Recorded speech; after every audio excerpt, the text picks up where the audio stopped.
ਕਿਸੇ ਦੇ ਪ੍ਰਤੀ ਮਨ ਵਿੱਚ ਕ੍ਰੋਧ ਪੱਕੇ ਤੌਰ ਤੇ ਰੱਖਣ ਦੀ ਬਜਾਏ ਉਸ ਗੱਲ ਨੂੰ ਸਾਹਮਣੇ ਵਾਲੇ ਦੇ ਅੱਗੇ ਤੁਰੰਤ ਪ੍ਰਗਟ ਕਰ ਦੇਣਾ ਚਾਹੀਦਾ ਹੈ। ਖੁਦ ਧੰਨ ਗੁਰੂ ਰਾਮਦਾਸ ਜੀ, ਧੰਨ ਗੁਰੂ ਰਾਮਦਾਸ ਜੀ।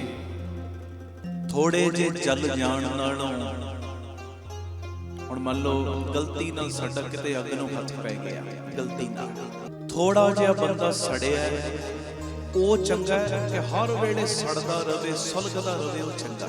ਇਹ ਮੇਰੀ ਬੇਨਤੀ ਹੈ, ਹਰ ਵੇਲੇ ਸੁਲਗਣ ਦੇ ਨਾਲੋਂ ਚੰਗਾ ਹੈ ਤੂੰ ਥੋੜੀ ਦੇਰ ਸੜਿਆ ਨਾ, ਉਹ ਬਿਹਤਰ ਹੈ ਕਿਹਦੇ ਨਾਲੋਂ ਹਰ ਵੇਲੇ ਸੜਨ ਦੇ ਨਾਲੋਂ। ਇਹ ਮੇਰੀ ਬੇਨਤੀ ਹੈ, ਕਿਸੇ ਦੇ ਪ੍ਰਤੀ ਤੇਰੇ ਅੰਦਰ ਕੋਈ ਗੱਲ ਆਈ ਹੈ, ਉਹਨੂੰ ਉਸੇ ਵੇਲੇ ਬਾਹਰ ਕੱਢ ਦੇ। ਜੇ ਬਾਹਰ ਨਾ ਕੱਢੀ, ਪੱਕੇ ਤੌਰ ਤੇ ਅੰਦਰ ਰਹਿ ਗਈ ਨਾ ਗੱਲ, ਫਿਰ ਹਰ ਵੇਲੇ ਸੜਦਾ ਰਹੇਗਾ। ਆਖੋ ਧੰਨ ਗੁਰੂ ਰਾਮਦਾਸ ਜੀ।